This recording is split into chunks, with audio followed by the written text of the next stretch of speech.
إن أريد إلا الإصلاح ما استطعت وما توفيقي إلا بالله عليه توكلت وإليه أنيب. പ്രിയമുള്ള സഹോദരന്മാരെ, സഹോദരികളെ, അല്ലാഹു സുബ്ഹാനഹു വ തആല നമ്മെ എല്ലാവരെയും അനുഗ്രഹിക്കുമാറാകട്ടെ.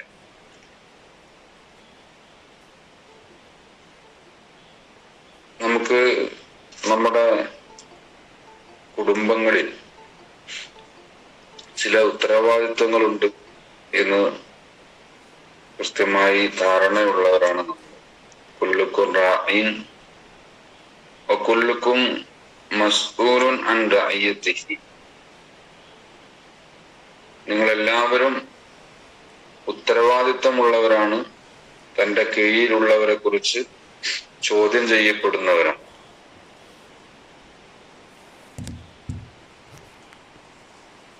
നമ്മുടെ വീട്ടിലെ ഓരോ അംഗത്തിന്റെയും തർബിയത്തും തസ്കിയത്തും ഉറപ്പുവരുത്താനുള്ള ഒരു ഉത്തരവാദിത്വം നമുക്കുണ്ട്. നമ്മുടെ മക്കള്, നമ്മുടെ ഭാര്യ, ഭർത്താവ്, സഹോദരി, സഹോദരന്മാരൊക്കെ അള്ളാഹുവിന് ഇഷ്ടപ്പെട്ട വഴിയിലാണ്. പടച്ചവൻ വെറുക്കുന്നതൊന്നും അവരിലില്ല എന്ന് നമ്മൾ ഉറപ്പുവരുത്തണം. ഇവിടെ നമ്മുടെ ഈ കാലത്ത് പ്രത്യേകമായി ശ്രദ്ധിക്കേണ്ട ഒരു സംഗതി, ലജ്ജയില്ലായ്മ ഇങ്ങനെ വളർന്നു വരുന്ന ഒരു കാലം കൂടിയാണ്. മനുഷ്യനെ മൃഗത്തിൽ നിന്ന് വേർതിരിക്കുന്ന ഒരു പ്രധാനപ്പെട്ട സ്വഭാവ ഗുണമാണ് ലജ്ജ. ലജ്ജയില്ലെങ്കിൽ പിന്നെ എന്തും ചെയ്യാമെന്ന ഇന്ന മിമ്മ അദ്റക നാസു മിൻ കലാമിൻ നബുവത്തിൽ ഊല ഇദാ ലം തസ്തഹി ഫസ്ന മാ ശിഅത. പൂർവപ്രവാചകന്മാരൊക്കെ അവരുടെ ജനതകളെ പഠിപ്പിച്ചിട്ടുണ്ടായിരുന്ന ഏറ്റവും പ്രാഥമികമായ പാഠമാണ്, നിങ്ങൾക്ക് ലജ്ജയില്ലെങ്കിൽ തോന്നുന്നതൊക്കെ ചെയ്യുക എന്ന ആ ഒരു വചനം. ലജ്ജയില്ലെങ്കിൽ നമുക്ക് തോന്നുന്നതൊക്കെ ചെയ്യാൻ പറ്റും എന്ന. തോന്നുന്നതൊക്കെ ചെയ്യുന്നതിൽ നിന്ന് നമ്മെ തടയുന്ന സ്വഭാവഗുണം ലജ്ജയാണ്. മനുഷ്യനെ മൃഗത്തിൽ നിന്ന് വേർതിരിക്കുന്ന ഒരു പ്രധാനപ്പെട്ട സ്വഭാവമാണ്. ആ ലജ്ജയില്ലായ്മ ഇന്ന് വളർന്നുകൊണ്ടിരിക്കുന്നുണ്ട്. അത് നമ്മുടെ കുട്ടികളില്, നമ്മുടെ വീട്ടിലില്ല എന്ന് നമ്മൾ ഉറപ്പുവരുത്തും. ഇപ്പോ നമുക്കറിയാം, മക്കളുടെ വേഷവിധാനം. പണ്ടൊക്കെ സൈഡ് ഓപ്പൺ വസ്ത്രങ്ങളൊക്കെ എതിർക്കപ്പെട്ടിരുന്നൊരു കാലം ഉണ്ടായിരുന്നു. ചുരിദാറുടെ സൈഡ് ഒന്ന് കട്ട് ചെയ്ത് കഴിഞ്ഞാൽ തന്നെ അതൊരു ആഭാസമായി കണ്ടിരുന്ന ഒരു കാലം ഒരു 10-20 വർഷം മുമ്പൊക്കെ, അല്ലെങ്കിൽ ഒരു 25-30 വർഷം മുമ്പൊക്കെ ആയിരുന്നു എന്നാണ് എന്റെ ഓർമ്മ. അത് മാറി ഇപ്പോ ലെഗിൻസും അതുപോലെ ടൈറ്റ് ആയിട്ടുള്ള വസ്ത്രങ്ങളൊക്കെ ധരിക്കുന്നത് ഒരു പ്രശ്നമില്ലാതെ ആയി മാറിയിട്ടുണ്ട്. ഇപ്പോ നമ്മുടെ കുടുംബങ്ങളിൽ പോലും അല്ലെ, ഉള്ളിലുള്ള അവയവങ്ങളുടെ ലാവണ്യം പുറത്തു കാണിക്കുന്ന രീതിയിലുള്ള വേഷവിധാനം ഒരു വിഷയമല്ലാതെ മാറിയിട്ടുണ്ട്. അതെല്ലാവരും ചെയ്യുന്നുണ്ട് എന്നതാണ്. എല്ലാവരും ഉളുപ്പില്ലായ്മയുള്ളവരാണ്, എല്ലാവരും ലജ്ജയില്ലാത്തവരാണ്, നാണമില്ലാത്തവരാണ് എന്നതുകൊണ്ട് നമ്മളും അതൊക്കെ എടുത്തണിയാൻ തുടങ്ങിയിട്ടുണ്ടോ എന്ന് നമ്മൾ ആത്മപരിശോധന നടത്തേണ്ടതായിട്ടുണ്ട്. പ്രത്യേകിച്ച് പുറത്തേക്ക് ഇറങ്ങിക്കഴിഞ്ഞാല്, അല്ലെങ്കിൽ ഒരു കല്യാണത്തിന് പോകുമ്പോ, സൽക്കാരങ്ങൾ പോകുമ്പോ നമ്മുടെ സഹോദരിമാരുടെ വേഷത്തിന്റെ കാര്യത്തില് വല്ലാത്ത എന്താ പറയാ, കാണുമ്പോൾ അറപ്പ് തോന്നുന്ന രീതിയിലുള്ള വേഷവിധാനങ്ങൾ. നമ്മുടെ മുസ്ലിം പെൺകുട്ടികൾക്കാണ്, മുസ്ലിം യുവതികൾക്കാണ് കൂടുതൽ ആ വിഷയത്തില് ലജ്ജയില്ലായ്മയുള്ളത്.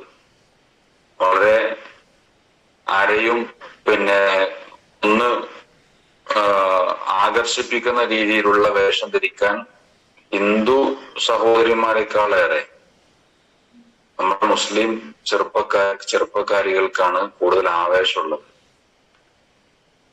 അങ്ങനെ ഒരു ട്രെൻഡായി മാറിയിരിക്കുകയാണ്. ഇപ്പോ തലയില് തട്ടയിടുക എന്നുള്ളത് തന്നെ ഒരു മോഡല് കുറഞ്ഞു പോയിട്ടുള്ള ഒരു കാലത്താണ് ഇപ്പൊ നമ്മളുള്ളത്. തല മറക്കുക എന്നുള്ളത് കൊണ്ട് അതൊരു മോഡലാക്കി എടുത്തിരുന്നു. അതിന്റെ പല രീതികൾ, പല ചുറ്റുന്ന പല രീതികളൊക്കെ അതിലൊക്കെ ഉണ്ടായിരുന്നു ഓരോ ട്രെൻഡുകൾ. ഇപ്പൊ അത് മാറിയിട്ട് ഇപ്പോ കഴുത്തില് ഷാൾ ഇടലാണ് ട്രെൻഡ്.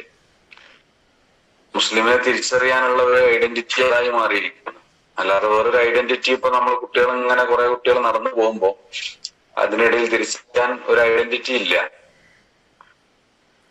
എന്നുവെച്ചാൽ അതൊക്കെ നമ്മുടെ കുട്ടികളും അതിലുണ്ടാവാം, നമ്മുടെ പ്രിയപ്പെട്ടവരും ഒക്കെ അതിലുണ്ടാവാം. പക്ഷെ അതൊന്നും നമുക്ക് പലപ്പോഴും ഒരു പ്രശ്നമായിട്ട് മാറാറില്ല. ഓരോ മോഡലിനനുസരിച്ച് ഇങ്ങനെ കോലം മാറുകയാണ്. ഇപ്പോ നിര്യാണിന്റെ മുകളിലാണ് സഹോദരന്മാരുടെ വേഷം ഉണ്ടാവാറുള്ളത്. നിര്യാണിന്റെ മുകളില് മാലിക്കി മദ്ഹബ് പറയുന്നത് കാൽപാദം ഔറത്തല്ല എന്നാണ്. കാൽപാദം കാണിക്കുന്നത് കൊണ്ട് കുഴപ്പമില്ല എന്നാണ് സ്ത്രീകൾക്ക്. മറ്റെല്ലാ മദ്ഹബുകളിലും കാൽപാദം ഔറത്താണ്. ഇമാം ഷാഫി അതുപോലെ ഹനഫി മദ്ഹബ്, ഹംബലി മദ്ഹബ് ഒക്കെ പറയുന്നത് കാൽപാദവും ഔറത്താണ്, മറക്കേണ്ട ഒരു സ്ത്രീ മറക്കേണ്ട ശരീരാവയവാണെന്നാണ്. മാലിക്കി മദ്ഹബ് എടുത്താൽ പോലും അത് പാദമേ ഔറത്താവാതിരിക്കുന്നുള്ളൂ. നെരിയാണിയുടെ മുകളിലുള്ള ഭാഗമൊക്കെ ഔറത്തിൽ പെടുന്നതാണ്. അപ്പൊ അങ്ങനെ അത്തരം കാര്യങ്ങളിലൊന്നും ഒരു സൂക്ഷ്മത പലപ്പോഴും നമ്മുടെ സഹോദരിമാർക്ക് കാണാറില്ല. വേഷവിധാനത്തില് നല്ല ഒരു ശ്രദ്ധയും തഖ്വയും ഉണ്ടാക്കിയെടുക്കാൻ നമ്മൾ പണിയെടുക്കേണ്ടതുണ്ട്. നമ്മുടെ പുതിയ തലമുറക്ക് അതൊക്കെ ഒരു അതിലൊന്നും ഒരു വലിയ കടുംപിടുത്തം പിടിക്കുന്നത് ഇഷ്ടമില്ലാതായി മാറിയിരിക്കുകയാണ്. അതിലൊന്നും നിയന്ത്രണങ്ങൾ കൊണ്ടുവരാൻ പാടില്ല. അവർക്ക് ഇഷ്ടമുള്ളത് ധരിക്കാനുള്ള സ്വാതന്ത്ര്യം കിട്ടണം എന്നൊക്കെയുള്ള കാഴ്ചപ്പാടുകളാണ്. അപ്പൊ അതിന്റെയൊക്കെ അനന്തരഫലങ്ങളെ കുറിച്ചുകൂടെ അവരെ ബോധ്യപ്പെടുത്തണം. ഇന്ന് സിനിമാ ലോകത്തൊക്കെ അവരനുഭവിക്കുന്നത് അവർ വിതച്ചതാണ് കൊയ്യുന്നത് എന്ന് പറയാം. അവരുടെ ആ ആഭാസത്തരങ്ങള്, അവരുടെ ലിബറൽ കാഴ്ചപ്പാടുകള്, മൂല്യമില്ലാത്ത സംസ്കാരം, അതൊക്കെയാണ് ചീഞ്ഞു നാറിക്കൊണ്ടിരിക്കുന്നത്. എല്ലാ തിന്മകളുടെയും അവസാനം അങ്ങനെയാണ്. അല്ലാതെ സമാധാനവും സന്തോഷവും ശാശ്വതമായി നമുക്ക് ഉണ്ടാക്കി തരാനല്ല ഒരു പേക്കൂത്തും. അതൊക്കെ വളരെ താൽക്കാലികമാണ് അതിന്റെ രസങ്ങൾ. അപ്പൊ നമ്മുടെ മക്കൾക്ക് അതൊക്കെ പറഞ്ഞ് മനസ്സിലാക്കി കൊടുക്കണം. നമ്മുടെ സോഷ്യൽ മീഡിയയിൽ അവരിടപഴകുമ്പോൾ അത് വളരെ സൂക്ഷ്മതയോടുകൂടി ഇടപഴകാൻ അവരെ പരിശീലിപ്പിക്കണം. ഇന്ന് പെൺകുട്ടികളൊക്കെ ഇൻസ്റ്റാഗ്രാമിൽ സജീവമാണ്, വാട്സപ്പിൽ സജീവമാണ്, നമ്മുടെ സഹോദരിമാരൊക്കെ സജീവമാണ്. ചാറ്റിംഗ് എന്നുള്ള സംഗതി ശ്രദ്ധിക്കേണ്ട ഒരു സംഗതിയാണ്. അന്യരോട് ചാറ്റ് ചെയ്യേണ്ടി വരുമ്പോൾ അതിന്റെ പരിധികൾ പാലിച്ചു വേണം ചാറ്റ് ചെയ്യാൻ. പ്രവാചകൻ സല്ലല്ലാഹു അലൈഹി വസല്ലം പറഞ്ഞു, ഒരു സഹോദരി, ഒരു സ്ത്രീക്ക് ഒരു പുരുഷനുമായിട്ട് ഒഴിഞ്ഞിരിക്കാൻ, ഒറ്റപ്പെടാൻ പാടില്ല. അവരുടെ കൂടെ ഒരു മഹറമ വേണം. ലാ യഖ്ലുവന്ന റജുലുൻ ബിംറാത്തിൻ ഇല്ലാ വമഅഹാ ദു മഹറമിൻ വലാ തുസാഫിറുൽ മർഅതു ഇല്ലാ മഅ ദി മഹറം എന്ന് റസൂലുള്ളാഹി സ്വല്ലല്ലാഹു അലൈഹി വസല്ലം പഠിപ്പിച്ചിട്ടുണ്ട്. അപ്പൊ ആ ഒരു സംഗതി ചാറ്റിങ്ങിലും ബാധകമാണ്. നമ്മുടെ ചാറ്റ് ബോക്സുകളില് നമ്മൾ പലപ്പോഴും അന്യരുമായി ഒറ്റപ്പെടാറുണ്ട്. അപ്പൊ അത് ശ്രദ്ധിക്കേണ്ട ഒരു കാര്യം. അത്യാവശ്യങ്ങൾക്കല്ലാതെ മറ്റുള്ളവരോട് മൈക്കോഫാക്കി മുൻദാസ്ത അപ്പൊ അത്യാവശ്യങ്ങൾക്ക് അതിന്റെ പരിധികൾ പാലിച്ചുകൊണ്ടൊക്കെ ചാറ്റ് ചെയ്യാമെന്നല്ലാതെ അതിനപ്പുറമുള്ള ചാറ്റിങ്ങുകൾ പാടില്ല എന്ന സംഗതി നമ്മുടെ മക്കൾക്ക് പഠിപ്പിച്ചു കൊടുക്കണം. അപ്പോ ഈ പരിധികള്, ഇസ്ലാമിന്റെ നിയമങ്ങള് അത് ചെറിയ രൂപത്തിൽ പോലും വയലേറ്റ് ചെയ്യുന്നില്ല എന്ന് ഉറപ്പുവരുത്തണം. അത് വേഷത്തിന്റെ കാര്യത്തിലാണെങ്കിലും സോഷ്യൽ മീഡിയയിലുള്ള ഇടപഴകുന്ന കാര്യത്തിലാണെങ്കിലൊക്കെ ഓരോ ആംഗിളിൽ ഇങ്ങനെ സെൽഫി എടുക്കുക, എന്നിട്ട് അതങ്ങനെ പോസ്റ്റ് ചെയ്യുക, അത് ജാഹിലിയത്താണെന്നാണ് പറയാ. ഖുർആൻ അങ്ങനെയാണ്. തബറുജുൽ ജാഹിലിയത്ത് എന്ന് പറയുന്നുണ്ട് ഖുർആനില്, സൂറത്തു നൂറില്. വല തബറുജൽ ജാഹിലിയത്തിലൂല, നിങ്ങൾ പഴയ കാലത്ത് ജാഹിലിയ കാലത്തെ പോലെ സൗന്ദര്യം വെളിവാക്കി വിലസി നടക്കാതിരിക്കുക എന്ന് പറയുന്നുണ്ട് അല്ലാഹ്. അങ്ങനെ ചെയ്യാൻ പാടില്ല. സൗന്ദര്യം വെളിവാക്കി വിലസി നടക്കാൻ പാടില്ല. സഹോദരിമാർക്ക് സൗന്ദര്യം പുറത്തേക്ക് പ്രകടിപ്പിക്കാൻ, നാട്ടുകാരുടെ മുമ്പിൽ പ്രകടിപ്പിക്കാനുള്ളതല്ല. ഇപ്പൊ നമ്മള് സോഷ്യൽ മീഡിയയിൽ ഒന്ന് സെൽഫി എടുത്താൽ തന്നെ അത് സൗന്ദര്യ പ്രകടനമാണ്. കാരണം നമ്മൾ മേക്കപ്പ് ഇട്ടിട്ടില്ലെങ്കിലും ആ ആപ്പ് എല്ലാ മേക്കപ്പും പിന്നെ ലിപ്സ്റ്റിക്കും ഒക്കെ ഇട്ടിട്ടാണ് തരിക. അങ്ങനെ അത് അങ്ങോട്ട് പോസ്റ്റ് ചെയ്യുമ്പോൾ ആ തബറുജുൽ ജാഹിലിയത്തായി മാറുന്നുണ്ട്. അള്ളാഹു വിലക്കിയ ആ സൗന്ദര്യ പ്രകടനമായിട്ട് മാറുന്നുണ്ട്. നമ്മളായിട്ടൊന്നും തേച്ചിട്ടില്ലെങ്കിലും ആ സെൽഫിയിൽ തന്നെ ആ സൗന്ദര്യ പ്രകടനം ഓട്ടോമാറ്റിക് ആയിട്ട് വരികയാണ്. അപ്പൊ ഇത് നമ്മളിങ്ങനെ ഒരു രസാക്കി എടുത്ത് അതിൽ കിട്ടുന്ന ലൈക്കുകള്, അതിന്റെ താഴെ